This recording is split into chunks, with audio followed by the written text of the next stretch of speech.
વાંચવાની અગવડ અનુભવતા પ્રજ્ઞાચક્ષુઓ સહિત સૌ કોઈને માટે ગુજરાત વિશ્વકોશ ટ્રસ્ટનો નવતર પ્રયાસ શ્રાવ્ય સામાયિક વિશ્વ વિહાર, મુદ્રક, પ્રકાશક અને તંત્રી કુમારપાળ દેસાઈ, સંપાદન પ્રીતિ શાહ, શ્રાવ્ય સંપાદન જે.બી. કવિ અને આર.પી. સોની. તો રજૂ કરીએ છીએ ગુજરાત વિશ્વકોશ ટ્રસ્ટનું પ્રતિમાસ પ્રગટ થતું સંપર્કપત્ર સામાયિક વિશ્વ વિહાર.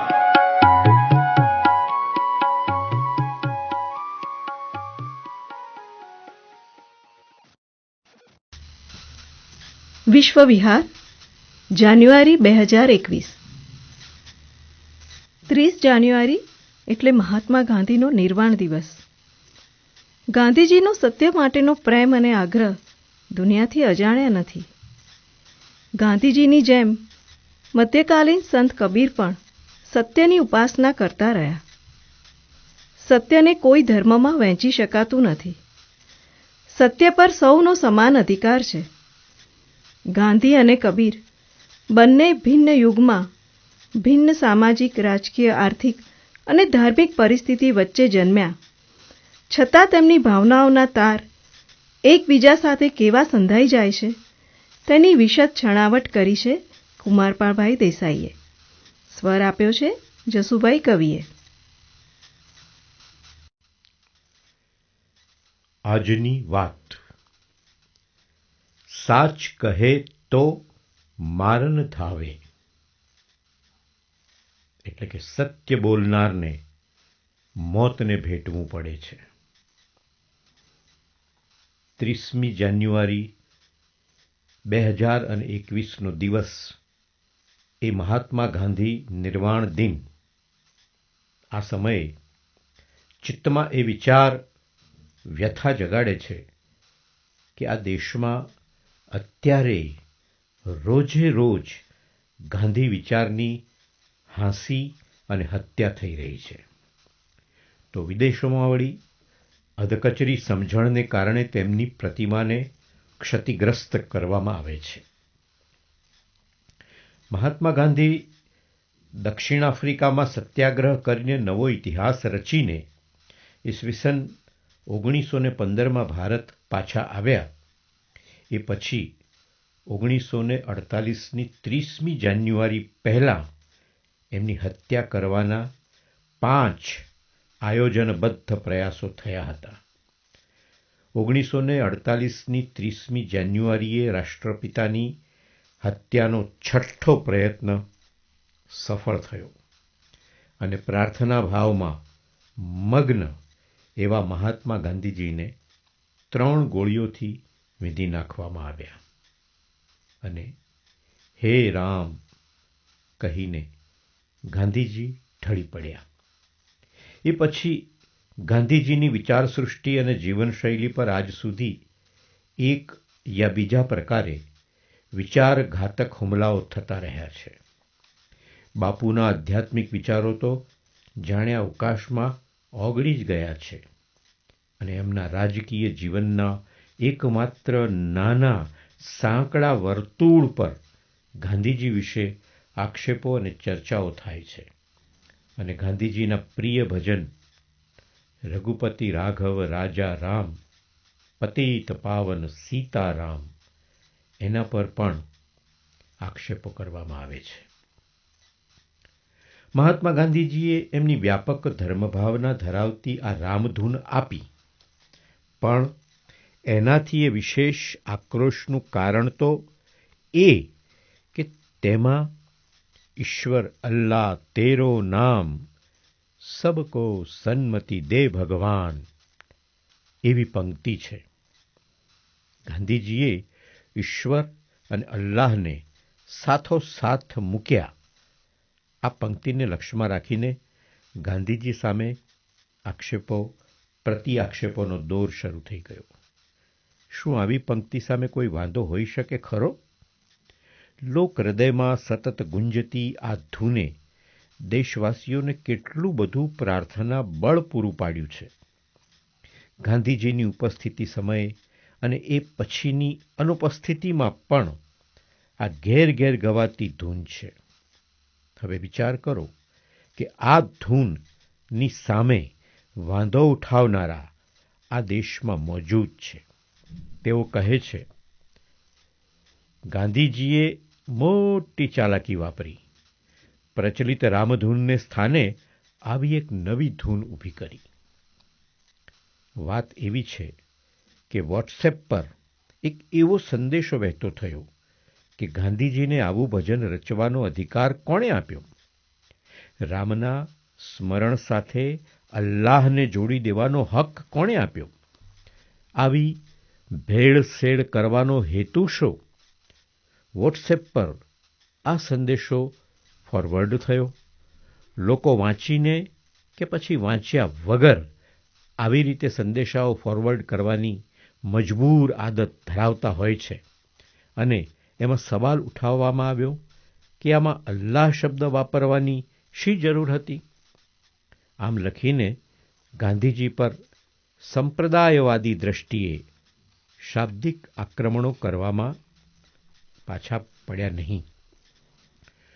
કોમી દ્વેષભાવને કારણે એની ભાવનાઓનો ઉપહાસ કરવામાં આવે એ શરમજનક જ નહીં, કિંતુ સર્વથા અસ્વીકાર્ય છે.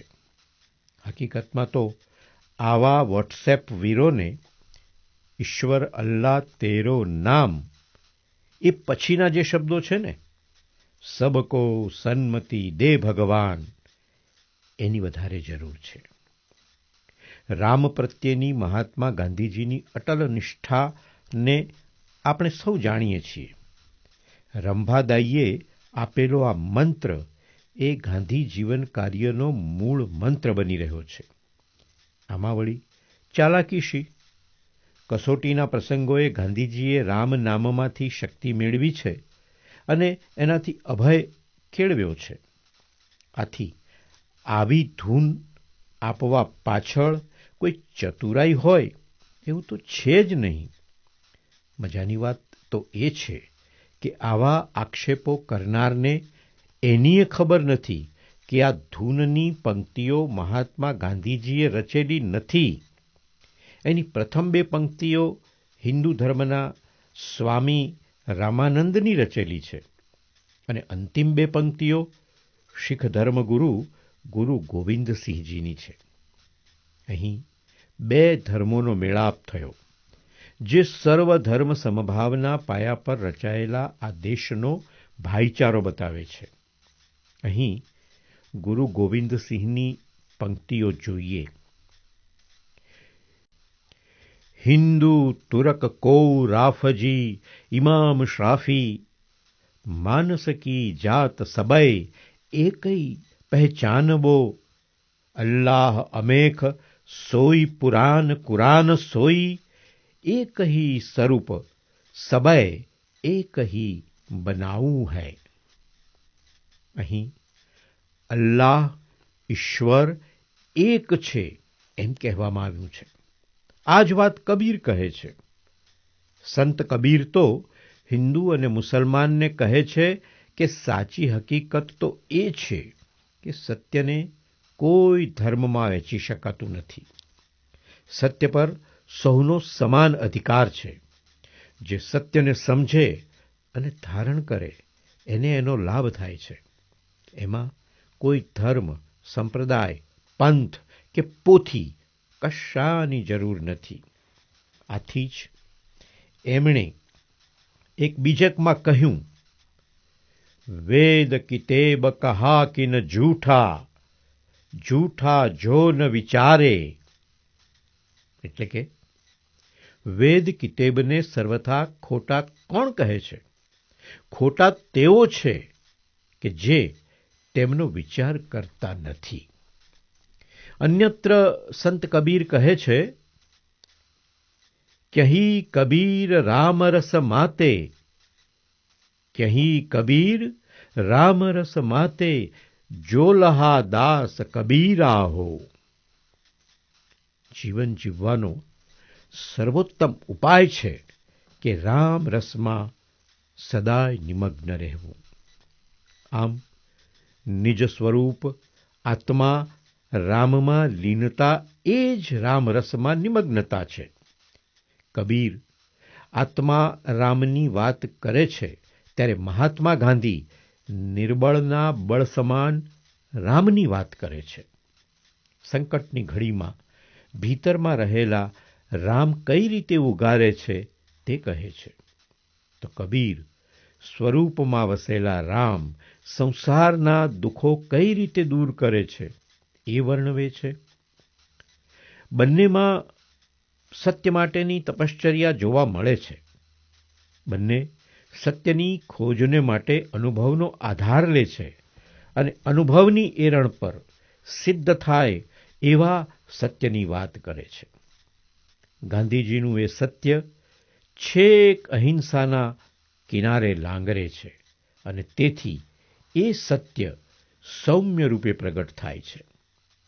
સત્યની ખોજમાં નીકળેલા કબીર પ્રેમના કિનારે પહોંચે છે, પરંતુ જે સત્ય ગાંધીજીમાં સ્પષ્ટ અને સૌમ્ય રૂપે પ્રગટે છે એ જ સત્ય કબીરમાં ક્યાંક આક્રોશથી તો ક્યાંક પ્રહારથી પ્રગટ થતું જોવા મળે છે. બાકી એટલી વાત તો સાચી કે બંનેએ પોતાને જે અસત્ય લાગ્યું તેના પર પ્રહાર કરવામાં એક તસુ પણ પીછેહટ કરી નથી. ક્યાંય પોતાના સિદ્ધાંતો સાથે બાંધછોડ કરી નથી.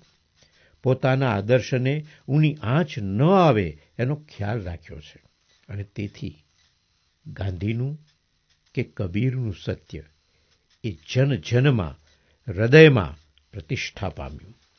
એ કોઈ સંતોનો ઉપદેશ બનવાને બદલે જનસમાજની ઉર્ધ્વ ભાવનાઓમાં એક રસ બની ગયું.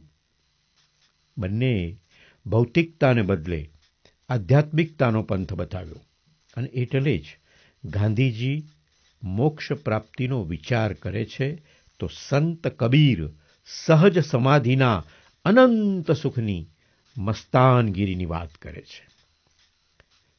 મહાત્મા ગાંધીજી અને સંત કબીરે આ દેશમાં પ્રવર્તતા ભેદભાવો સામે અવાજ ઉઠાવ્યો. જાતિ વ્યવસ્થાની પોકળતા ખુલ્લી પાડી. વર્ણ વ્યવસ્થાને નામે ચાલતા દંભ, આડંબર અને છલનાને ખુલ્લા પાડ્યા. કબીરે ધર્મ સંસ્થાઓ પર પ્રહાર કર્યો. હિન્દુ મુસલમાન જેવા ભેદોનો ઇનકાર કર્યો. ધર્મસ્થાનોમાં રૂંધાયેલા ધર્મને એમાંથી બહાર લાવીને માનવ વેદનાની વચ્ચે એને સ્થાન આપ્યું. બંને પાસે પોતીકી જીવન દ્રષ્ટિ હતી. ગાંધીજી અપરિગ્રહની વાત કરે છે અને એક નાનકડી પેન્સિલની પણ ચિંતા કરે છે, તો એ પૂર્વ જાણે સંત કબીર એ જ સંતોષની વાત કરતા કહે છે, સાઈ ઇતના દીજીએ જહાં મેં કુટુંબ સમાય. સાઈ इतना दीजिए जहां में कुटुंब समाए, मैं भी भूखा ना रहूं, साधु न भूखा जाए.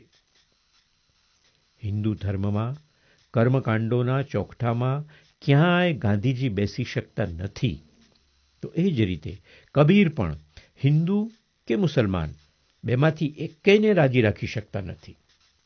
ગાંધીજીના રામ અને કબીરના રામ પણ જુદા છે.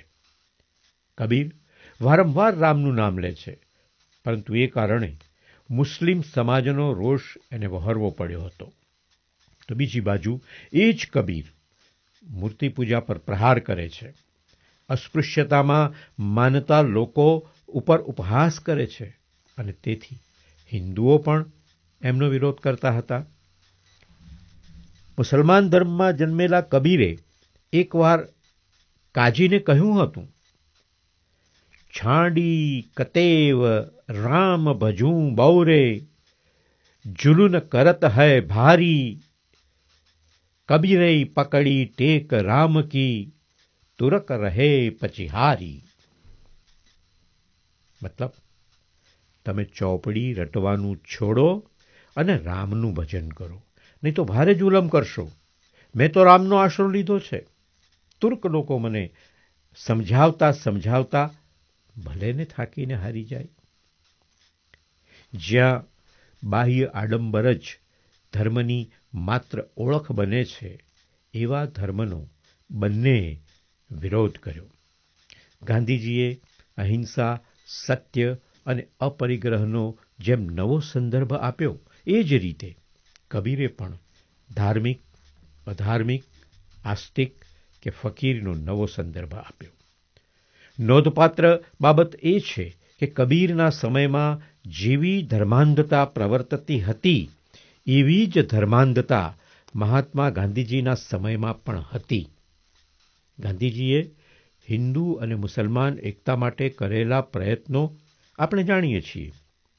નોઆખલીની એમની યાત્રા ભાઈચારાની મહાન યાત્રા બની રહી, અને એવી જ ધર્માંધતા કબીરના સમયમાં પ્રવર્તતી હતી.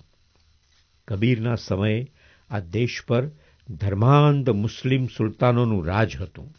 આવા સમયમાં બાળક કબીરને રામ રામ બોલતો જોઈને એના કુટુંબીજનો વિચારમાં ડૂબી જતા હતા.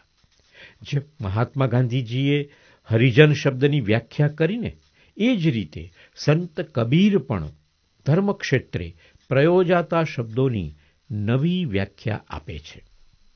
સંત કબીર કહે છે, કાફર એ છે કે જે પારકું ધન લૂંટતો હોય, ઢોંગ કરીને દુનિયાને ઠગતો હોય, નિર્દોષ જીવોની હત્યા કરતો હોય. કબીર અને ગાંધીએ સત્યને નામે ચાલતી દુકાનો, ધર્મને નામે થતો વ્યાપાર અને વર્ણને નામે થતો અનાચાર ખુલ્લો પાડ્યો. માત્ર દયાદાન કરીને વ્યક્તિ સ્વર્ગની પ્રાપ્તિ કરે છે તેમ કહેવાને બદલે પ્રામાણિક જીવન જીવીને સત્યની પ્રાપ્તિ થાય છે તેમ કહ્યું.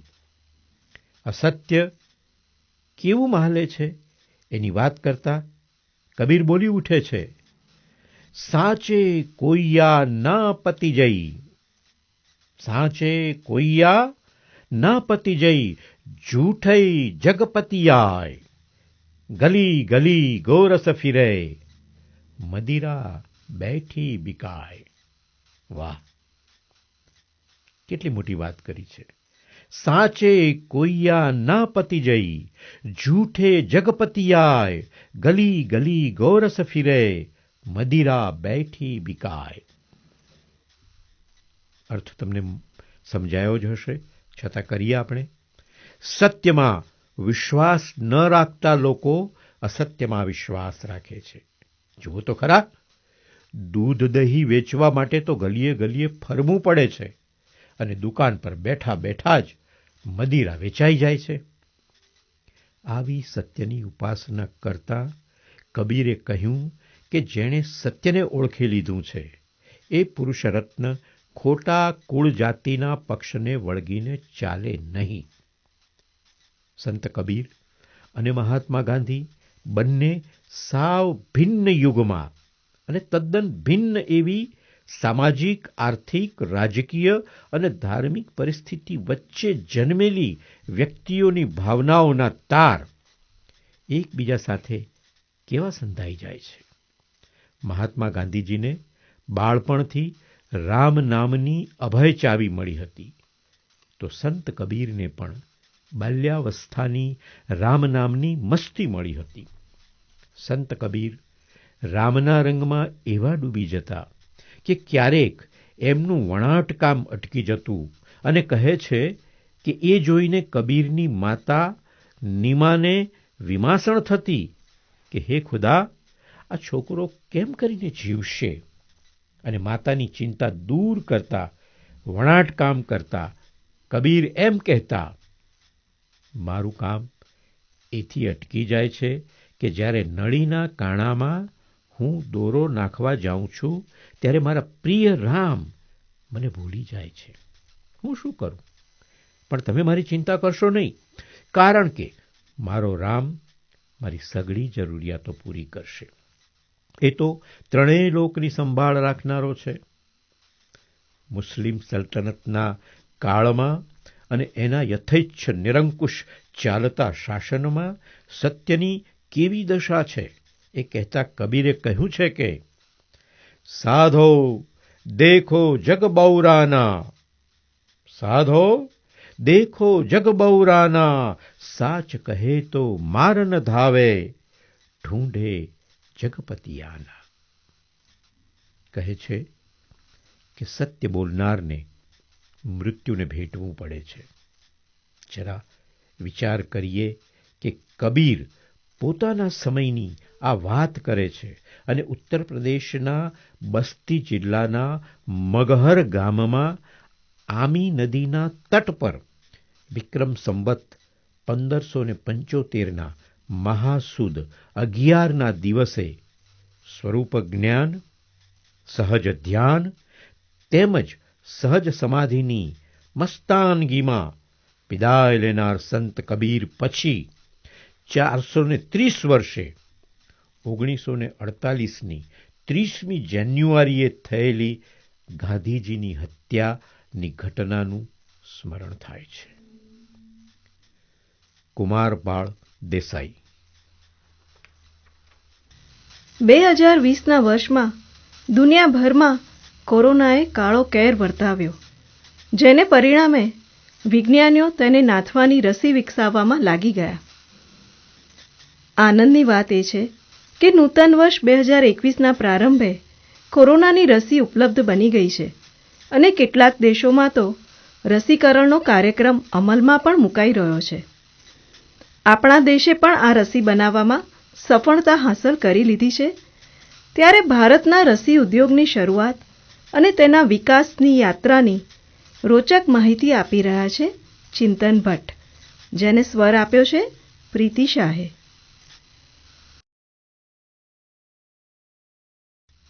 સંશોધન શીતળાથી કોવિડ-19 રસી યાત્રા. 2020નું આખું વર્ષ કોવિડ-19ના પ્રભાવ નીચે ગયું. આ રોગ અને તેને નાથવાની ચર્ચા એટલી વ્યાપક બની ગઈ કે સૌ કોઈ આ અંગે માહિતગાર થઈ ગયા. રોગથી બચવા માટે એક જ રસ્તો છે, વેક્સિન એટલે કે રસીનો. વિશ્વના વિજ્ઞાનીઓ રસી વિકસાવવામાં લાગી ગયા અને કેટલાકે સફળતા પણ મેળવી છે. આપણા દેશમાં પણ નવા વર્ષે રસીની કાગડોળે રાહ જોવાઈ રહી છે. આ દરમિયાન પ્રસાર માધ્યમોએ લોકોને રસીની કાર્યપ્રણાલી અંગે પ્રાથમિક માહિતી અનેકવાર આપી છે, માટે આ વાતનું પુનરાવર્તન કરવાનું ટાળવું જ રહ્યું. વિવિધ લેબોરેટરીઓ દ્વારા વિકસાવાતી રસીઓ એકસરખી નથી હોતી. કોવિડ-19 માટે 6 પ્રકારની રસીઓ વિકાસોન્મુખ છે. આજે લગભગ 27 રોગો માટે રસી ઉપલબ્ધ છે અને લોકો વ્યાપકપણે એનો લાભ લઈ રહ્યા છે. ખાસ કરીને બાળકો અને ગર્ભવતી મહિલાઓ રસીકરણને લીધે એક પ્રકારની સુરક્ષા અનુભવે છે.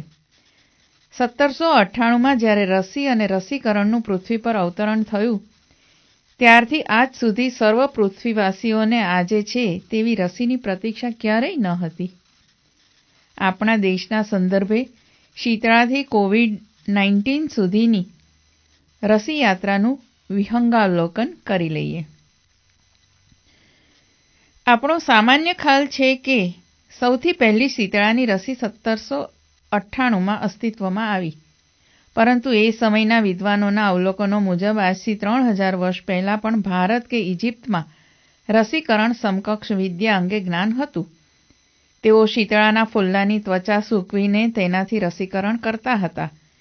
ઈસવીસન 1000માં ચીન, ભારત, ટર્કી અને આફ્રિકામાં આ અંગેના પુરાવાઓ મળે છે. રસીની અસર, તેને બનાવવાની રીત વગેરે અંગે ગ્રેટ બ્રિટનના ડૉક્ટર એડવર્ડ જેનરે સંપૂર્ણ નોંધ કરી અને તેને આધારે રસી નિર્માણની પ્રવૃત્તિએ યોજનાબદ્ધ રીતે પ્રગતિ સાધી. અરે 4 વર્ષમાં તો શીતળાની રસી ભારત પણ પહોંચી ગઈ અને બ્રિટિશ સરકારે રસીકરણને કાર્યક્રમ અમલમાં મૂક્યો. અલબત્ત ક્યાંક તેનો વિરોધ પણ થયો. ભારતમાં સૌ પ્રથમ શીતળાની રસી 14 જૂન 1802ના દિવસે બોમ્બેના 3 વર્ષના બાળક અન્ના દુસ્તલને આપવામાં આવી. ત્યારબાદ રસીને મુંબઈથી મદ્રાસ, પૂના, હૈદરાબાદ અને સુરત મોકલવામાં આવી. કેટલીક જગ્યાએ લોકોના વિરોધ વચ્ચે પણ ભારતના સ્વાસ્થ્ય કર્મીઓએ રસીને લોકપ્રિય બનાવવામાં ભારે જહેમત ઉઠાવી હતી. આ રસીકરણનો કાર્યક્રમ 20મી સદીના મધ્ય સુધી ચાલ્યો. શરૂઆતના વર્ષોમાં તે ઇંગ્લેન્ડથી આવતી હતી અને ખૂબ જ ઓછી સંખ્યામાં સ્વાસ્થ્ય કર્મીઓ રસીકરણ કરવા માટે નિપુણ હતા. તેથી તેઓ રસીકરણ કરવા એક શહેરથી બીજા શહેરમાં પ્રવાસ કરતા હતા. આ બધા પ્રયત્નો છતાં રસીકરણ મર્યાદિત રહ્યું. 1892માં ફરજિયાત રસીકરણનો કાયદો અમલમાં આવ્યો અને 4 દાયકામાં લગભગ 80% વિસ્તારને આવરી લેવામાં આવ્યો.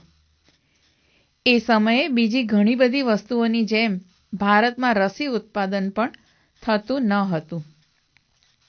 1850 સુધી ગ્રેટ બ્રિટનથી રસીની આયાત થતી હતી.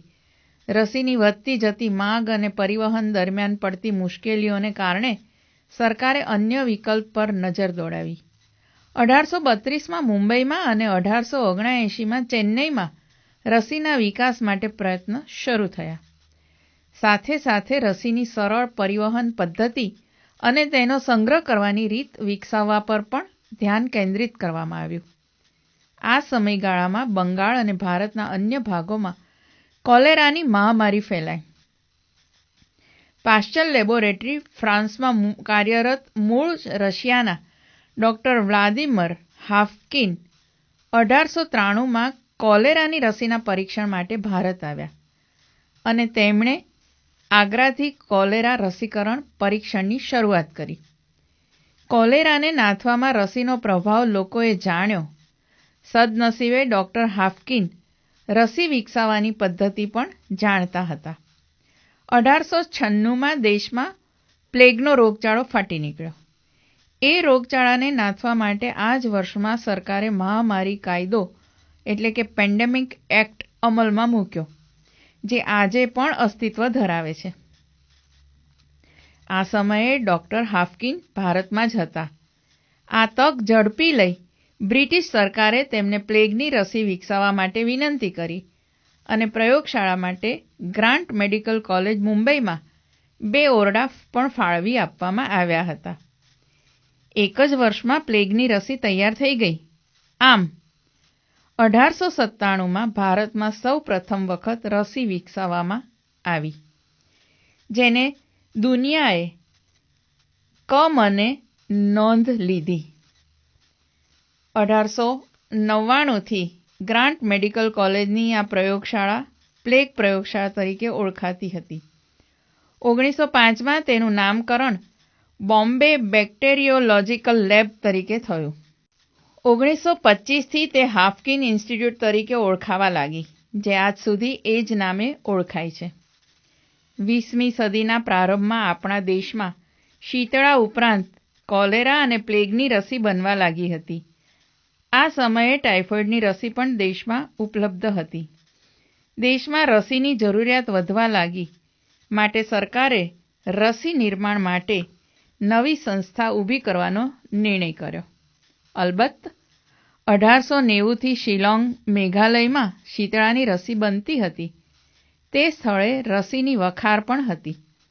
20મી સદીના પ્રારંભમાં કૌસાની, હિમાચલ પ્રદેશમાં સેન્ટ્રલ રિસર્ચ ઇન્સ્ટિટ્યૂટ અને કુન્નુર, તામિલનાડુમાં એ સમયે ઓળખાતી પાશ્ચર ઇન્સ્ટિટ્યૂટ ઓફ સધર્ન ઇન્ડિયા કાર્યાન્વિત થઈ ગઈ. થોડા જ સમયમાં પાશ્ચર ઇન્સ્ટિટ્યૂટે હડકવાની રસી, ફ્લૂની રસી અને પોલિયોની રસી માટે સીમાચિહ્ન સંશોધન કર્યું. 20મી સદીના પૂર્વાર્ધમાં કેટલાક રોગોની રસી આપણા દેશમાં મળતી થઈ ગઈ, જેમ કે ક્ષય એટલે કે BCG, ઘટસર્પ ડિપ્થેરિયા, ધનુર્વા એટલે કે ટીટેનસ, ઊંટાટ્યું એટલે પર્ટુસિસની રસીઓ. આમ રસી વિકાસની યાત્રા દેશમાં આગળ વધતી ગઈ. આઝાદી પછી 70 અને 90ના દશકમાં કેટલીક રસીઓનું ઉત્પાદન આપણા દેશમાં જ થવા લાગ્યું, જેમાં ઓરી અને પોલિયોની રસી અગ્રસ્થાને છે. આઝાદી સમયે શીતળા અને કોલેરાનો ભય તો હતો જ, સાથે સાથે ક્ષય રોગ પણ નાથવો જરૂરી હતો. આ માટે 1948માં સરકારે BCG રસી માટેની પ્રયોગશાળા કિંગ ઇન્સ્ટિટ્યૂટ, ગિંડી, ચેન્નાઈ ખાતે સ્થાપવામાં આવી. રસીના વિકાસ માટે સ્વતંત્ર ભારતમાં સ્થપાયેલી આ પહેલી પ્રયોગશાળા છે. આ જ વર્ષમાં BCG રસીકરણનો કાર્યક્રમ સમગ્ર દેશમાં અમલમાં મૂકવામાં આવ્યો. નવી શોધાયેલી દવાઓ, રસીકરણ અને સરકારના સતત પ્રયાસને લીધે આજે ક્ષયરોગ નાબૂદ તો નથી થયો, પણ તેનું રાજરોગનું બિરુદ ધીરે ધીરે ગુમાવતો જતો હોય તેમ લાગે છે. રસીકરણને લીધે શીતળાને દેશવટો જ નહીં પણ પૃથ્વીવટો મળી ગયો છે. શીતળાના રસી નિર્માણ માટે સ્વતંત્રતા વખતે જ આપણો દેશ સ્વાવલંબી હતો. ક્ષય કે પોલિયો જેવા પેંધા પડી ગયેલા રોગો કે ભવિષ્યમાં આવનારા રોગોને નાથવા માટે રસી એક સરળ અને અસરકારક ઉપાય તરીકે સિદ્ધ થઈ ગઈ છે. રસીના વિકાસ અને જથ્થાબંધ ઉત્પાદનની સામાજિક જવાબદારી તો છે જ, પણ દવા ઉદ્યોગને તેમાં કમાણીનો સ્રોત પણ દેખાયો. આમ આઝાદી પછી સમયાંતરે સરકારી અથવા તો ખાનગી ક્ષેત્રે રસી પ્રયોગશાળા સ્થપાવા લાગી. દેશના વિશ્વવિદ્યાલયોએ તેને અનુરૂપ ભણાવવાનું શરૂ કરી દીધું. છતાં પણ આ ક્ષેત્ર સામાન્ય જનતાની નજરથી ઓઝલ રહ્યું. COVID-19એ કાળો કેર મચાવ્યો ત્યારે આ ક્ષેત્રને અપ્રતિમ પ્રસિદ્ધિ મળી અને લોકોની અપેક્ષા પણ ખૂબ વધી ગઈ. હા, તો છેલ્લા 70 વર્ષોમાં 18 રસી પ્રયોગશાળાની સ્થાપના થઈ. આપણે સૌ જાણીએ છીએ કે નવી રસી પરીક્ષણના 3 તબક્કામાંથી પસાર થઈ લોકો સુધી પહોંચે છે. રસીકરણ દરમિયાન લાભાર્થીની દેખરેખ રાખવામાં આવે છે અને કંઈ પણ અજુગતું બને તો તેને પહોંચી વળવાની તૈયારી આરોગ્ય વિભાગની હોય છે. છેલ્લા દસકામાં ભારતના રસી ઉદ્યોગે કેટલાક સીમાચિહ્નો અંકે કર્યા છે, જેમ કે નવી કોલેરા રસી, મેનેન્જાઇટિસ એ રસી, જાપાનીઝ એન્સેફાલિટીસ રસી વિદેશી કંપનીના સહયોગથી ભારતમાં વિકસાવવામાં આવી અને ઉત્પાદિત કરવામાં આવી. અનેક પડકારોનો સામનો કરીને મોટાભાગની રસીની જરૂરિયાત માટે આપણે આત્મનિર્ભર બની ગયા. વિશ્વમાં મળતી મોટાભાગની રસી આપણા દેશમાં મળતી થઈ ગઈ. ચિંતન ભટ્ટ. જાણીતા સાહિત્યકાર, સંગીતજ્ઞ, પ્રાધ્યાપક અને સંશોધક શ્રી હસુ યાજ્ઞિકે 10મી ડિસેમ્બરે આપણી વચ્ચેથી વિદાય લીધી. તેમના લેખન સંગીત થકી અનેક વ્યક્તિઓને તેમની પ્રતિભા અને વ્યક્તિત્વનો પરિચય થયો હતો. પરંતુ જ્યારે એક પુત્રી તેના પિતાનો પરિચય આપે ત્યારે તેમના વ્યક્તિત્વના અનેક અંતરંગ અને અજાણ્યા એવા પાસા ઉજાગર થાય. હસુભાઈના પુત્રી યુવા અય્યરની કલમે પિતા હસુભાઈનું અનોખું વ્યક્તિત્વ આલેખાયું છે, જે દક્ષાબહેનના અવાજમાં સાંભળીએ. સ્મરણ. હિનાના અત્તરની સુવાસ. શ્રી હસુભાઈ યાજ્ઞિકની પુત્રી યુવા અય્યરનો સ્મરણ લેખ. પપ્પાજી હસુ યાજ્ઞિકની દિવ્ય ચેતનાએ 10મી ડિસેમ્બરની વહેલી સવારે ઊંઘમાં જ અનંતની યાત્રાએ પ્રયાણ કર્યું. ત્યારે સ્વાભાવિક શૂન્યમનસ્કતા અનુભવી. પિતાનું પ્રથમ સંતાન હોવાની સભાનતા અને જવાબદારીથી એક પછી એક ઘટના યંત્રવત ચાલતી રહી. છત્રછાયા ગુમાવ્યાના આઘાતની સાથે પિતાની વિદાયના અંતિમ કલાકો દરમિયાન મૃત્યુને સામે જોઈ શકતા હોવા છતાં પણ એમની ચૈતસિક, માનસિક સક્ષમતા અને ઇન્દ્રિયોની પ્રસન્નતાથી મારું ભાવવિશ્વ અત્યંત અભિભાવિત છે. બીમારીના 3 અઠવાડિયા દરમિયાન એક તબક્કે શરીરની નબળાઈને તટસ્થ ભાવે મૂલવી અને ઉપચારની અનાવશ્યકતા મને સમજાવવા પ્રયત્ન કર્યો. શરીરને તેનો ધર્મ નિભાવવા દેવો જોઈએ તેમ સમજાવ્યું, પરંતુ તેમ છતાં ફેફસાના ઇન્ફેક્શન માટે હોસ્પિટલ જવાના અમારા આગ્રહને સ્વીકાર્યો. જતા સમયે પૌત્રી પરિધિને કહ્યું, બેટા, તું મજબૂત મનોબળની છે, સમજદાર છે. જ્યારે કપડાં ફાટી જાય ત્યારે બદલાવી નાખવા જ યોગ્ય છે.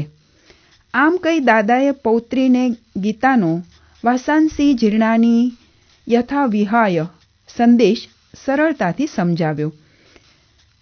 ઘરમાં હાજર સૌને રામ રામ કર્યા. જીવનના અંતિમ તબક્કાને જોઈ શકો અને તે સાથે સ્વસ્થતાથી સ્વીકારવું, એ માટે માત્ર જ્ઞાની હોવું પર્યાપ્ત નથી હોતું. 19 નવેમ્બરે તાવ આવ્યા બાદ 22 નવેમ્બરે સ્વસ્થ થયા.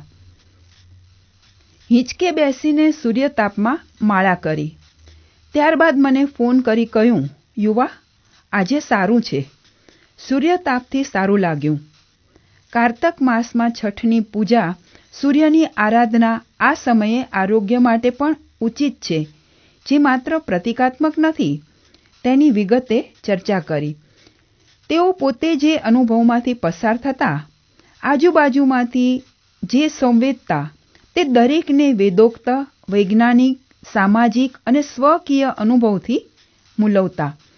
આથી જ તેઓ માહિતી અને જ્ઞાન ઉપાસનાથી થતી શોધથી અટકી અને તેમના મતને વળગી નહોતા રહેતા. પોતાની જ શોધને સમયના પ્રવાહ સાથે સંશોધિત કરતા રહેવું એ તેમના માટે સાહજિક હતું. એમના સ્વભાવમાં આવશ્યક બાળ સહજ કુતૂહલતા અને સરળતા એ તેમના વ્યક્તિત્વનું એક સબળ પાસું હતું. મેં ક્યારેય તેમના મંતવ્યને મને કે કોઈને પણ માનવા માટે આગ્રહ કરતા નથી જોયા.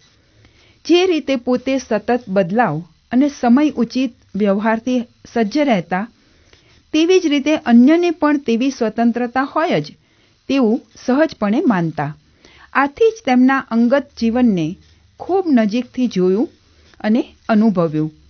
ઉપરાંત તેમના લેખન, શિક્ષણ, સંશોધનના કાર્યોમાં જોવા મળતા હસો યાજ્ઞિક વચ્ચે મને કોઈ ભેદરેખા જોવા મળી નથી. નિખાલસતા, સરળતા અને જીવનના જે તે તબક્કે આવી પડેલી પરિસ્થિતિને સમજીને હિંમતપૂર્વક જીવવાની તેમની પદ્ધતિમાં તેમના સૌથી વિશિષ્ટ ગુણથી હું અભિભાવિત થઈ છું, તો તે હતો અનુકૂલન. વ્યક્તિ હોય કે પરિસ્થિતિ, તેઓ તેને વર્તમાનમાં જોઈને સ્વીકારી લેતા. આથી જ અપેક્ષાઓથી થતી નિરાશા અને નિષ્ફળતા જેવા ભાવ પરિમાણો તેમના વર્તમાનના કેન્દ્રમાં ક્યારેય પણ ન રહેતા. આ વાત તેમના અંતિમ કલાકોમાં પણ જોવા મળી. હોસ્પિટલથી ઘરે આવ્યા બાદ અસહ્ય પીડા, અશક્તિ, જીવનની અનિશ્ચિતતા વચ્ચે પણ મારા ભાઈ નયને તેમને આઈસ્ક્રીમ ખાવા અંગે પૂછ્યું. તે સ્વાદપૂર્વક નિરાંતે ખાધો. મને અહીં દુખે છે વગેરે ફરિયાદ કરવામાં ઊર્જા વેડફવાને બદલે તેમણે ભાઈને પૂછ્યું, તું બરાબર છે ને બેટા? ભાઈએ જ્યારે બધું બરાબર છે તેમ જણાવ્યું ત્યારે મારું પણ બધું બરાબર છે, તું સૂઈ જા. તેમ કહી દીકરાનો ભાર ઓછો કરવાનું પસંદ કર્યું અને સૂઈ ગયા. જેટલી હતી તેટલી ઊર્જા, ઇન્દ્રિયોની સંવેદના અને મનોબળથી છેલ્લા કલાકો પ્રસન્નતાથી પસાર કર્યા અને કુટુંબને વર્તમાનની ક્ષણોમાં જીવવાનું મૂલ્ય આવનાર મૃત્યુથી વિશેષ છે તેવો સંકેતાત્મક બોધ આપ્યો. સાહિત્યકાર, પ્રાધ્યાપક, સંગીતજ્ઞ, વ્યવસ્થાપક અને સંશોધક આવા વિશિષ્ટ પાસાઓ ધરાવતું વ્યક્તિત્વ કેટલી એકરૂપતાથી જીવન જીવતું તેની હું સાક્ષી રહી છું. બાળપણમાં મને ખબર હતી કે હું પ્રોફેસરની પુત્રી છું. અભ્યાસમાં નબળા વિદ્યાર્થીઓ ઘરે શીખવા પણ આવતા. તેમનો સાહેબ પ્રત્યેનો આદર પણ જોયેલો. એ જ પપ્પા સંગીત શીખતા ત્યારે તેમના ગુરુ પ્રત્યેનો પ્રેમ આદર અને સેવાભાવની હું સાક્ષી છું, કેમ કે થોડા વર્ષો બાદ હું પણ તેમની સાથે સંગીત સાધનામાં જોડાયેલી. પરિણામે અઠવાડિયાના 3 દિવસો, સાંજના 3 કલાક કેટલાય વર્ષો પિતા પુત્રીએ સાથે સંગીત સાધનામાં વિતાવેલા. અભ્યાસની વ્યસ્તતા અને પુખ્ત વય પહેલાં વિશારદની પરીક્ષા ન આપી શકવાથી હું અભ્યાસમાં પરોવાઈ અને સંગીત છૂટી ગયું. પરંતુ વયના 3જા દાયકા પછી વાયોલિન વાદનની સાધનામાં માત્ર સાહજિક ક્ષમતા, શોખ જ નહીં, પરંતુ તનતોડ મહેનત કરતા પપ્પાજીને મેં સાહશ્ચર્ય જોયા છે. સાહિત્ય અકાદમીના વ્યવસ્થાપનમાં બચેલા સમયમાં તેમની નવલકથાઓનું લેખન ચાલતું. આથી વાયોલિન રાત્રે વગાડતા. અમારા ઘરમાં પપ્પાના વાયોલિનના સૂર રાત્રે રેલાતા હોય તે ખૂબ સામાન્ય હતું. કદાચ એ જ કારણ હતું કે ઊંઘમાં સંવેદાતા એ સૂરોથી માલકંશ, જયજયવંતી કે સારંગ જેવા રાગોના નામથી પરિચિત ન હોવા છતાં તેની ધૂન મારો ભાઈ નયન હાર્મોનિયમ પર સાહજિકતાથી વગાડી શકે છે. સતત કાર્યશીલ રહેતા એમને અમારા ઉછેર માટે ક્યારેય ગુસ્સે થતા, આગ્રહ સેવતા નથી જોયા. હું અને નયન જ્યારે બોર્ડની પરીક્ષા આપતા ત્યારે 2 પરીક્ષા વચ્ચેના અવકાશમાં નાસ્તો, પાણી, નારંગીનો રસ લઈ રાહ જોતા. એ સમયે વૃક્ષની છાયા નીચે સ્કૂટરની સીટ પર બેસીને તેમની ધારાવાહિક નવલકથા લખતા જોઈ ઘણી વખત લોકોને આશ્ચર્ય થતું કે આ શું લખતા હશે. પરંતુ પરીક્ષા આપી આવીએ કે તરત નારંગી ફોલીને ખવડાવે. ક્યારેય ન પૂછે કે પેપર કેવું ગયું, કેટલા માર્ક્સ આવશે. અત્યંત પ્રેમાળ, નિખાલસ, સંવેદનશીલ અને સહાનુભૂતિવાળા પપ્પાજી મિત્રવત હોવા છતાં અમને ખૂબ આદર અને માનની લાગણી રહી છે. લેખન સંગીત માટે અલાયદા સમય સ્થળની ક્યારેય તેમને આવશ્યકતા ન હતી.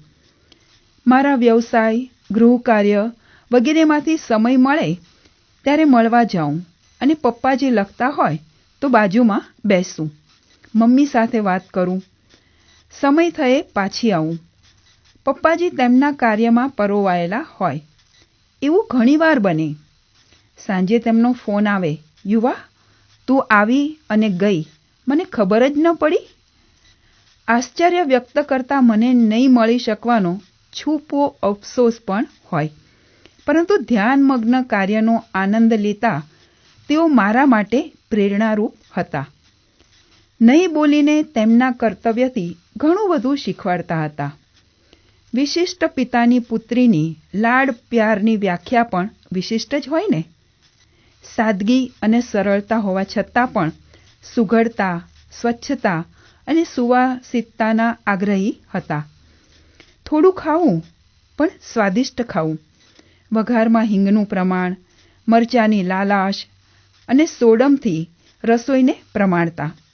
રસોઈ બનાવવાવાળા બહેનને પણ કાચું ન રહે કે બળે નહીં તે માટે અન્ય સામગ્રી સાથે સમય પણ કેટલો જરૂરી છે એ પ્રેમથી સમજાવતા.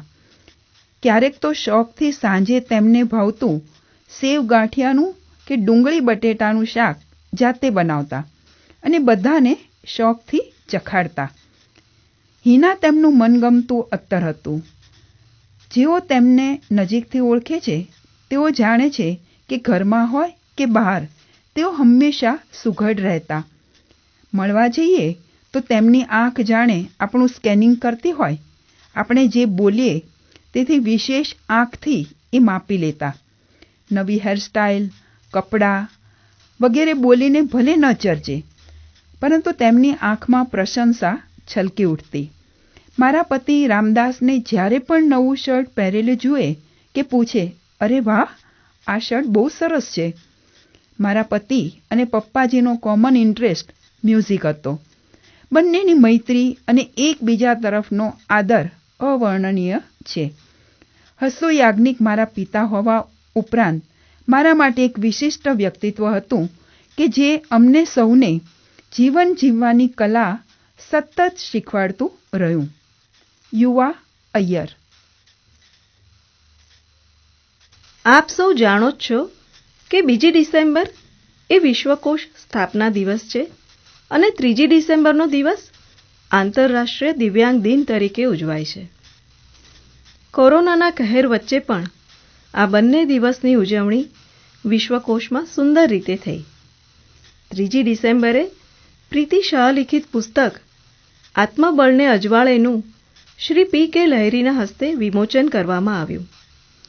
આ પુસ્તકમાં આલેખાયેલ 75 દિવ્યાંગોના જીવનના સંઘર્ષ અને સિદ્ધિઓની પ્રેરક વાતો તથા 35 વર્ષથી વિશ્વકોશમાં અવિરત ચાલતા આવતા જ્ઞાન યજ્ઞનો મહિમા જણાવી રહ્યા છે શ્રી P.K. લહેરી, જેને સ્વર આપ્યો છે જસુભાઈ કવિએ. સાંપ્રત દિવ્યાંગોના જીવનને દિવ્યતા બક્ષીએ એ લેખનું શીર્ષક છે.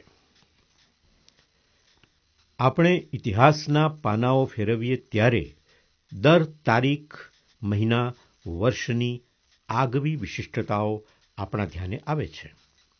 દરેક દિવસે ભૂતકાળની ઘટનાઓની સ્મૃતિ તાજી થાય છે તે સહજ છે. ડિસેમ્બરની 2જી અને 3જી તારીખ સાથે આ વર્ષે એક અનોખી ઉજવણી ઓનલાઈન થઈ, જેની આપણે નોંધ લેવી ઘટે. સ્વર્ગસ્થ શ્રી ધીરુભાઈ ઠાકરે 1985ની 2જી ડિસેમ્બરે ગુજરાત વિશ્વકોશ ટ્રસ્ટની સ્થાપના કરી હતી. આજે સાહિત્ય, કલા, શિક્ષણ, સંસ્કાર અને સમાજ સેવાના અગણિત કાર્યક્રમો દ્વારા ગુજરાતની ચેતનાને સમગ્ર વિશ્વમાં ફેલાવવા માટે જે ભગીરથ પ્રયત્નો થયા છે, થાય છે અને થઈ રહ્યા છે, તેની નોંધ સાંપ્રત સમયના ઇતિહાસમાં સુવર્ણ અક્ષરે લેવાશે તેમાં શંકાને સ્થાન નથી. શ્રી ધીરુભાઈ ઠાકરે પ્રગટાવેલી જ્યોતનું જતન શ્રી કુમારપાળ દેસાઈ સંપૂર્ણ નિષ્ઠા અને સમર્પણથી કરી રહ્યા છે. બહુમુખી પ્રતિભા ધરાવતા શ્રી કુમારપાળને ગુજરાત એક આદર્શ સંસ્કાર પુરુષ તરીકે ઓળખે છે. ધર્મ, પત્રકારત્વ, સાહિત્ય, ભાષા, સેવા, રમતગમત એમ વિવિધ ક્ષેત્રોમાં તેમણે પ્રદાન કર્યું છે. તેનાથી તો આપણે સૌ વાકેફ છીએ જ. ગુજરાત વિશ્વકોશે ગુજરાતીમાં જ્ઞાનના ખજાનાને એટલો સુવ્યવસ્થિત ગોઠવી આપ્યો છે કે અનેક લોકો માટે આધારભૂત અને ઉપયોગી માહિતી હાથવગી બની છે. ઇન્ટરનેટ અને ગૂગલ યુગ પહેલાં શ્રી ધીરુભાઈ ઠાકરની આર્ષ દ્રષ્ટિએ જે સ્વપ્ન સેવ્યું હતું તે તો સાકાર થયું, પણ હવે તેમાં ગીત, સંગીત, ચિત્રકલા, નૃત્ય, નાટ્ય અને આ બધા સાથેની અનેક કલાને પણ એક વિશ્વસનીય મંચ મળ્યો છે. આ મહાયજ્ઞમાં ગુજરાતના અનેક વિદ્વાનો, શ્રેષ્ઠીઓ, જાગૃત નાગરિકો, શિક્ષણકારો એમ મળીને હજારો લોકોએ જે પ્રદાન આપ્યું છે, તેનાથી ગુજરાતની સંસ્કૃતિને નવો ઓપ મળ્યો છે. કોરોનાના કહેર વચ્ચે ગુજરાત વિશ્વકોશ દ્વારા પોતાની કામગીરીનું ખૂબ સાવચેતી સાથે સલામતીના ધોરણમાં કોઈ બાંધછોડ કર્યા વિના જે રીતે સંચાલન થઈ રહ્યું છે, તે દરેક સંસ્થા માટે એક ઉદાહરણ પૂરું પાડે છે.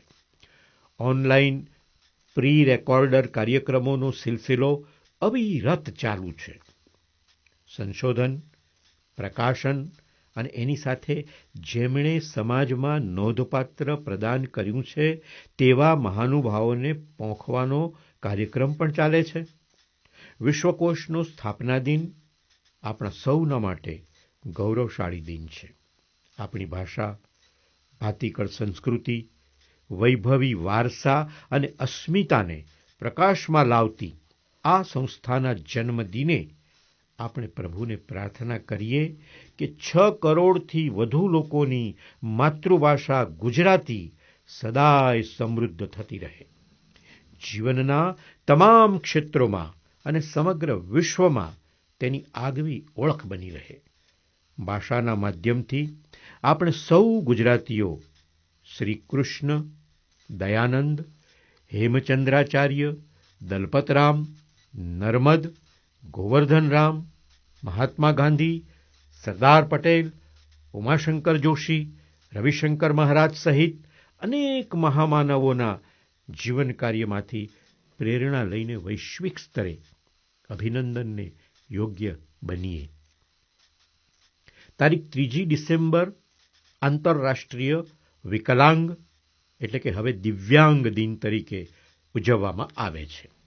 યુનાઇટેડ નેશન્સ દ્વારા 1983થી 1992નો દસકો શારીરિક માનસિક ક્ષતિગ્રસ્ત વ્યક્તિઓના સર્વાંગી વિકાસ માટે ધ્યાન કેન્દ્રિત કરવાનો સમયગાળો હતો. 1992ની 3 ડિસેમ્બરે આંતરરાષ્ટ્રીય દિવ્યાંગતા દિવસ તરીકે ઉજવવાનું શરૂ કર્યાને 28 વર્ષ થયા છે. સામાન્ય રીતે 40% કરતાં વધુ વિકલાંગતા ધરાવતી વ્યક્તિઓની સંખ્યા કુલ વસ્તીના 3% જેટલી હોય છે અને તે આધારે ગણતરી કરતા વિશ્વમાં 24થી 25 કરોડ લોકો આ મુશ્કેલીઓનો સામનો કરે છે. આ ઉપરાંત 60 વર્ષની વયથી વધારે જે વરિષ્ઠ નાગરિકો છે તેની સંખ્યા 80 કરોડની આસપાસ છે, જેમાંથી 46% એટલે કે 36-37 કરોડ લોકો વિવિધ ક્ષતિઓથી પીડિત છે. માનવ સમુદાયના એટલી મોટી સંખ્યામાં જે લોકો આ તકલીફો સામે ઝઝૂમી રહ્યા છે તે અંગે સૌ કોઈ જાગૃત થાય તે ઉદ્દેશ્યથી આ દિવસ મનાવવામાં આવે છે. ગુજરાત વિશ્વકોશ ટ્રસ્ટ દ્વારા આ વર્ષે 3 ડિસેમ્બર આંતરરાષ્ટ્રીય વિકલાંગ દિને એક વિશિષ્ટ કાર્ય કરવામાં આવ્યું. અગાઉ પ્રાધ્યાપક તરીકે અને હાલ ગુજરાત વિશ્વકોશમાં સેવા આપતા શ્રી પ્રીતિબેન શાહ દ્વારા લિખિત પુસ્તક આત્મબળના અજવાળે એનું વિમોચન કરવામાં આવ્યું. આ પુસ્તકમાં પ્રીતિબહેને 75 દિવ્યાંગોના જીવનના સંઘર્ષ અને સિદ્ધિનું ખૂબ હૃદયસ્પર્શી દસ્તાવેજીકરણ કર્યું છે. આ પ્રેરક કથાઓના નાયક નાયિકાઓને આ પ્રસંગે વંદન સાથે તેમના કાર્યમાંથી સૌ કોઈ પ્રેરણા લે તેવી ભાવના સાથે આપણે દિવ્યાંગ દિવસની ઉજવણી કરીએ તો સાર્થક લેખાય. ગુજરાત વિશ્વકોશના પ્રણેતામાંના એક, ગુજરાતના જાહેર જીવનમાં સહકારી ક્ષેત્રના મોભી તરીકે અનોખી છાપ છોડી જનારા શ્રી સાંકળચંદ પટેલ ગ્રંથ શ્રેણી અંતર્ગત આ પુસ્તક પ્રકાશિત થયું છે. ગુજરાત વિશ્વકોશ દ્વારા 100થી અધિક પુસ્તકોના પ્રકાશન થયા છે. વિશ્વકોશના ગ્રંથો ઉપરાંત બાળ વિશ્વકોશ, વિજ્ઞાનમાળાના પુસ્તકો, સંશોધન દ્વારા તૈયાર થયેલા પુસ્તકો સાથે વિશ્વકોશે અનોખી સેવા કરી છે. વિશ્વના વિકલાંગોની સિદ્ધિઓ અંગે તજજ્ઞ શ્રી જનક શાહે પણ ખૂબ મનનીય અને પ્રેરક પ્રવચન આપી પુસ્તક વિમોચન કાર્યક્રમમાં સોનામાં સુગંધ ભર્યા સમાન વાતાવરણનું સર્જન કરી આપ્યું. કોરોનાના કહેર વચ્ચે આજે કરોડો લોકો નિરાશા, હતાશા, મૂંઝવણ, નિસહાયતા, દુઃખ, વ્યથા વગેરે જેવી નકારાત્મક લાગણીઓથી ઘેરાયેલા છે ત્યારે શેખાદમ આબુવાલાની એક પંક્તિ યાદ આવે છે. અમને નાખો જિંદગીની આગમાં, ફેરવીશું આગને પણ બાગમાં. અમને નાખો જિંદગીની આગમાં, આગને પણ ફેરવીશું બાગમાં. સર કરીશું આખરી સૌ મોરચા, અરે મોતને પણ આવવા દો લાગમાં. જીવનમાં કવિ નરસિંહ મહેતાની સલાહ માનવા જેવી છે. સુખ દુઃખ મનમાં ન આણીએ, ઘટ સાથે રે ઘડિયા. ટાળ્યા તે કોઈના નવ ટળે, રઘુનાથના જડિયા. ઝંઝાવાતો આવ્યા જ કરવાના. આપણે સમસ્યાનું વર્ણન કરીને સહાનુભૂતિ મેળવવા પ્રયત્નો કરીશું તો તે વ્યર્થ છે. તળપદી ભાષામાં કહીએ તો રોદણા રોવાથી કંઈ ન વળે. જાણીતા મનોવૈજ્ઞાનિક ડૉક્ટર નિશા ખન્ના કહે છે, જે જેવું છે તેનો તેવો જ સ્વીકાર કરો, તેનાથી જિંદગી સુખમય બની જશે. અલબત્ત પરિસ્થિતિ સામે સંઘર્ષ કરવામાં દ્રઢ ઈચ્છાશક્તિ, અવિરત જહેમત અને પરિવાર સમાજનો ટેકો ખૂબ મહત્વના છે. આત્મબળને અજવાળે પુસ્તક કોઈ પણ દિવ્યાંગ એટલે કે વિકલાંગ સંસ્થા કે પછી વ્યક્તિને ભેટ આપીએ તો તેની મોટી સેવા ગણાય. દિવ્યાંગને દયાની નહીં પણ પ્રેરણાની જરૂર છે. આ પુસ્તક 75 સંક્ષિપ્ત જીવનચરિત્રો સાથે એક સંદેશો આપે છે. આપણા દુઃખનું કેટલું જોર! જીવન દુઃખપ્રધાન છે કે સુખપ્રધાન? જીવનમાં પ્રારબ્ધ કે પુરુષાર્થ, શેનું વધારે મહત્વ છે? આ પ્રશ્નોની ચિંતા છોડીને જે લોકો દ્રઢ સંકલ્પ અને કઠોર પરિશ્રમથી ભાગ્ય નિર્માણ કરે છે તેઓના જીવન સાર્થક થાય છે. આશ્રમ રોડ પરની બહેરા મૂંગાની શાળાના ઉદ્ઘાટન પ્રસંગે મહાત્મા ગાંધીએ કહેલી વાત, કોઈ પણ સમાજ કેટલો સુસંસ્કૃત છે તે નક્કી કરવાનો માપદંડ એ છે કે તેમાં વિકલાંગ વ્યક્તિઓ માટે કેવો અભિગમ અને વ્યવસ્થા છે. આ મહાત્મા ગાંધીના શબ્દો છે. ફરી એકવાર એ શબ્દો તાજા કરીએ. કોઈ પણ સમાજ કેટલો સુસંસ્કૃત છે તે નક્કી કરવાનો માપદંડ એ છે કે તેમાં વિકલાંગ વ્યક્તિઓ માટે કેવો અભિગમ અને વ્યવસ્થા છે. આ પુસ્તક તો પાણીની પરબ છે. જેને તૃષા હોય, સંવેદના હોય, પીડ પરાઈ જાણી હોય, જીવન સાર્થક કરવાની તાલાવેલી હોય, તેમને તો એક નૂતન સૃષ્ટિનું દર્શન કરાવે છે. અમુક સંવર્ગના વિકલાંગો માટે હજુ ઘણું કાર્ય કરવાનું છે. પ્રીતિબહેને સાચું જ નિરીક્ષણ કર્યું છે. સમાજમાં વિકલાંગોની સ્થિતિ વિષમ હોય છે. એમાં મૂકબધિરની સ્થિતિ વધુ મુશ્કેલ હોય છે. સામાન્ય બાળકને શીખવા માટે જેટલો પ્રયત્ન કરવો પડે કે શીખવવા માટે જેટલો પ્રયત્ન કરવો પડે તેનાથી 1000 ગણો પ્રયાસ મૂકબધિરને શીખવવા માટે કરવો પડતો હોય છે.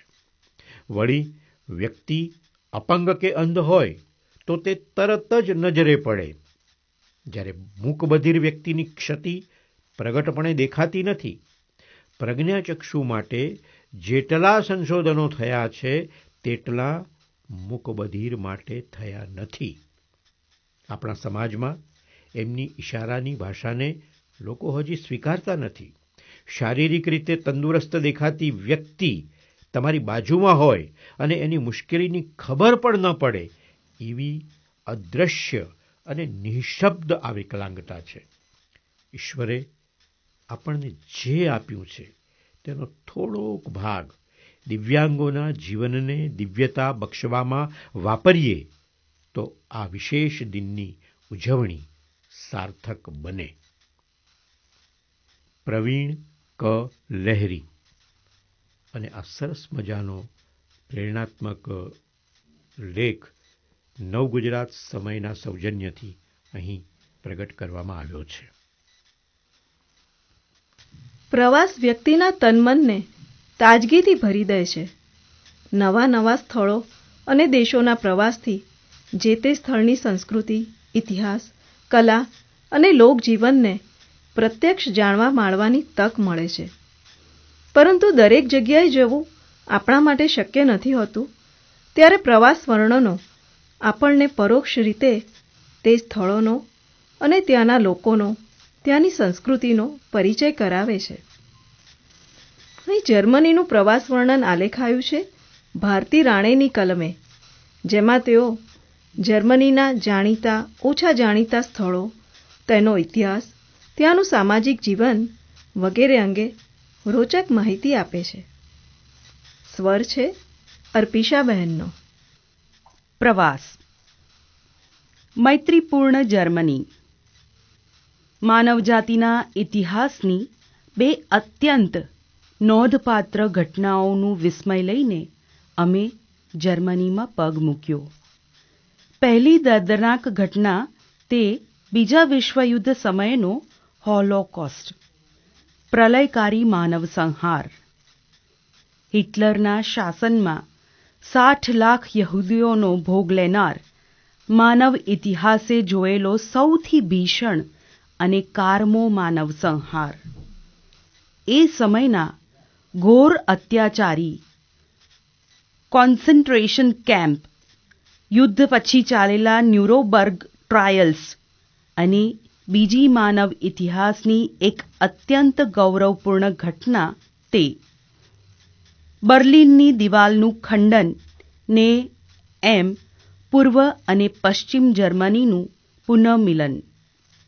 ભાષા, સંસ્કૃતિ અને લોહીના સંબંધોથી જોડાયેલી પ્રજા વચ્ચે રાજકારણીઓએ તાણી દીધેલી દિવાલ સાથે 40 વર્ષના શીત યુદ્ધને પણ એક ઝાટકે ધરાશાયી કરીને નફરત પર સ્નેહનો ને નઠોર રાજકારણ પર માનવતાનો વિજય સિદ્ધ કરનાર આ ઘટના માનવ ઇતિહાસનો એક પથદર્શક કીર્તિસ્તંભ લેખાય છે. બર્લિનની દિવાલ તૂટી તો ખરી, પણ પુનઃ એકત્ર થવું સહેલું નહોતું. પૂર્વ જર્મનીની પ્રજા નાદાર અને બેહાલ હતી. એને સમાનતા બક્ષવા પશ્ચિમ જર્મનીના સમૃદ્ધ સમાજે ભોગ આપ્યો. આકરા કરવેરા ભર્યા ને એમ પ્રવર્તમાન શતકના એક શાંતિપ્રિય અને શક્તિશાળી દેશ તરીકે પોતાની ઓળખાણ ઊભી કરી. યુદ્ધના પરાજયની નામોશી અનુભવતું એક રાષ્ટ્ર પોતાના સાંસ્કૃતિક વારસાના સમૃદ્ધ સાહિત્યના, જાનદાર સંગીતના, વિજ્ઞાનના ને ફિલસૂફીના જોરે પુનર્સર્જિત થાય એ ગૌરવને સ્પર્શવાની આશા લઈને અમે જર્મનીમાં પ્રવેશ્યા. જર્મની દેશ સાથે નાનપણનો એક ભાવાનુબંધ પણ ખરો. એ સંબંધ તે બાલસખી કારેન અને એના મમ્મી જાજરમાન જર્મન લેડી દિનશા આંટી સાથેનો. ત્યારે વેરાવળની ઇન્ડિયન રેયોનમાં દિનશા અંકલ પપ્પાના ઉપરી હતા. દિનશા અંકલ પારસી અને તેમના પત્ની જર્મન. દિનશા આંટીની બાળક જેવી નિર્દોષ અને રમતિયાળ ભૂરી આંખો, સુંદર હેટની જેમ માથા પરથી ગોળાકાર ફેલાતા એમના ઝાંખા કથ્થાઈ વાળ, ઘૂંટણ સુધી લાંબુ ટાઇટ સ્કર્ટ, ઉપર કોટ જેવું ટોપ અથવા ઘેરવાળા મીડી ફ્રોકનો એમનો પહેરવેશ, સદાય સ્ફૂર્તિલી એમની ચાલ અને ઉષ્માભર્યું મૈત્રીપૂર્ણ શેકહેન્ડ. આંટી ઉત્સવો ઉજવવામાં ઉત્સાહી. દર વર્ષે ક્રિસમસ પર ઘરને નવવધુની જેમ સજાવે. એમના સ્વજનો તરફથી જર્મનીથી આવેલા ગ્રીટિંગ કાર્ડનું તોરણ બનાવીને ક્રિસમસ ટ્રીની પાસે લટકાવે ને અમને પાર્ટી આપે. અમારા માટે શાકાહારી વાનગીઓ જાતે જ બનાવે.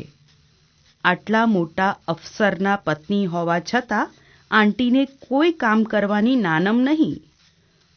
ખુમારી તો એવી કે બીજા વિશ્વયુદ્ધ વખતે આર્થિક ખુમારીના કાળમાં જર્મન પ્રજાએ સ્વેચ્છાએ દૂધ છોડી દીધેલું અને એ દૂધ દેશવાસીઓના પ્રેમ અને એકલતાના પ્રતીક રૂપે સૈનિકોને મોકલવામાં આવતું. યુદ્ધ તો પૂરું થયું ને આંટી ભારત આવીને વસ્યા. પણ એ દિવસોની યાદમાં અનેક જર્મન નાગરિકોની જેમ એમણે પણ કાયમ માટે દૂધ વિનાની બ્લેક કોફી પીવાનું સ્વીકારેલું. જર્મન સભ્યતા સાથે 10-12 વર્ષની ઉંમરે થયેલો આ પહેલો પરિચય. જર્મનીના પ્રવાસ દરમિયાન સતત મનમાં આંટીનું સ્મરણ રહ્યું. યુરેઇલમાં જ્યારે જ્યારે બ્લેક કોફી પીધી ત્યારે લાગ્યું કે દિનશા આંટીની ભૂરી આંખોનું પ્રતિબિંબ એ કથ્થાઈ પ્રવાહીમાં તરી રહ્યું છે. જર્મનીમાં દક્ષિણે આલ્પ્સનો પર્વતીય વિસ્તાર છે. અહીં આલ્પ્સની તળેટીમાં બાવેરિયાના ઘેઘૂર વન ફેલાયેલા છે. આ બાવેરિયાના જંગલો પાસે કોઈ અજ્ઞાત જગ્યાએ રહીને જર્મનીના અરણ્ય લોકનો પરિચય મેળવવા અમે મીટરફેલ્સ નામના એક સ્થળે એક અઠવાડિયું રહેલા. જર્મનીનો એવો છેડો જ્યાં આકાશ ઊંચકીને ઊભેલો અડાબીડ અરણ્યલોક હાથ ફેરવીને અમારું સ્વાગત કરી રહ્યો હતો. મ્યુનિકથી મીટરફેલ્સ જવા માટે પહેલાં ન્યૂફાર્મ નામના ગામ સુધી જવાનું.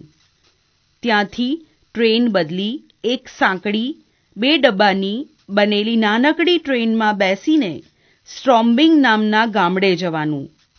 આ સ્ટ્રોમ્બિંગથી 3-4 કલાકે એકાદ બસ મળે તો મળે, નહીતર ટેક્સીમાં બેસીને મીટરફેલ્સ જવું પડે. પ્રવાસ દરમિયાન અમે જોયું કે જર્મનીના લોકો મળતાવડા હોય છે. અન્ય યુરોપિયનોની સરખામણીમાં તેઓ જરાક ઊંચા સાદે બોલે છે. ટ્રેનમાં સહપ્રવાસીઓ સાથે સહજ વાતો કરી શકે છે.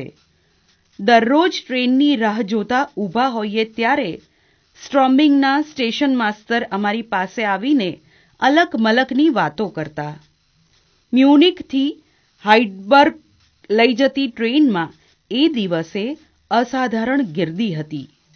મને બેસવાની જગ્યા માંડ મળી ને રાજીવ તો છેક બારણા પાસે ઊભો રહ્યો. મારી બાજુની સીટ પર બેઠેલી જોસેફિન ઓર્થોન્ડેસ્ટ હતી. એણે સમજાવ્યું કે આ ભીડ ઓક્ટોબર ફેસ્ટને કારણે છે. સપ્ટેમ્બરના અંતથી મધ્ય ઓક્ટોબર સુધી 16 દિવસ ચાલતું ઉજવણું ખરેખર તો બાવેરિયાના ઢોળાવો પર થતી મધમીઠી દ્રાક્ષમાંથી બનાવેલ આસવ પીવાનો ઉત્સવ છે. જોસેફિન સાથે જર્મન સમાજ વિશે ઘણી વાતો થઈ. જોસેફિન કહે, આજકાલના છોકરા આદરભાવ વિશે કાંઈ સમજતા નથી.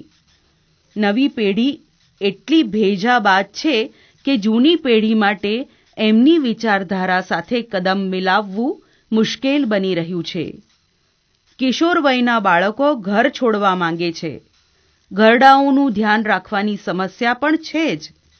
પણ અમારો સમાજ આ બધાથી ટેવાઈ ગયો છે. મેં પૂછ્યું, તમારે ત્યાં ડાયવોર્સનું પ્રમાણ કેટલું? જોસેફિન કહે, સ્ત્રીઓ સ્વતંત્ર અને સ્વાવલંબી થતી જાય છે તેમ તેમ એમને લગ્નની પળોજણ ગમતી નથી. વધુ ને વધુ લોકો હવે એકલા રહેવાનું પસંદ કરે છે. મેં પૂછ્યું, વૃદ્ધાવસ્થામાં એકલતા ન સતાવે? એને કારણે ડિપ્રેશન કે અન્ય માનસિક સમસ્યાઓ ન રહે? એ કહે, અમે સ્વેચ્છાએ એકલા રહીએ એટલે સ્વીકૃતિ ભાવ આવી જાય. સમાજમાં દરેક ઉંમરના એકલા મળી આવે એટલે સૌને મનગમતા મિત્રો અને પ્રવૃત્તિઓ પણ મળી જ રહે. મેં કહ્યું, અમારે ત્યાં એકલી રહેનાર સ્ત્રીની સતામણી થતી હોય છે. એ કહે, અમારે ત્યાં એવું નથી. પ્રજા સરવાળે સુખી અને ખુશ રહે છે. જોસેફિન પરિણીત છે. 17 વર્ષના દીકરાની માં છે. એને સ્વપ્ન હતું હોલેન્ડમાં જઈને વસવાનું, પણ પતિને પગલે એ રાજી ખુશીથી અણગમતી જગ્યાએ આવીને સ્થિર થઈ. નાના એવા ગામમાં રહેતા રહેતા ત્યાંના ખાણિયાઓની દયનીય સ્થિતિ એને સ્પર્શી ગઈ. એટલે દંત ચિકિત્સા ઉપરાંત ખાણિયાઓના પુનર્વસન માટે પણ કામ કરે છે. જોસેફિનને મેં આપણી સમાજ વ્યવસ્થા સમજાવી. ભારતમાં સ્ત્રી પરણીને પતિના કુટુંબ સાથે રહે, મા બાપ બાળકોને પગભર કરે, એમનું લગ્ન કરાવી ઘર પણ માંડી આપે, સામે બાળકો પણ આજીવન મા બાપની સેવા કરે, કુટુંબોમાં વૃદ્ધો કાળજીભરી શુશ્રૂષા પામે. એવું બધું જ્યારે એણે જાણ્યું ત્યારે એની આંખોમાં આશ્ચર્ય હતું. એ કહે, અમારા બાળકોને ચર્ચ, મોરલ્સ કે મોટેરાના કહ્યામાં રહેવું જ નથી. વાત વાતમાં સમય ક્યાં પસાર થઈ ગયો ખબર પણ ન પડી. જોસેફિનને હવે ઉતરવાનું હતું. કાર્ડની આપ-લે થઈ. એકબીજાને ત્યાં આવવાના આમંત્રણ અપાયા ને બારીમાંથી એની ઝલક દેખાતી રહી ત્યાં સુધી હાથ ફરકતા રહ્યા. ભારતી રાણે.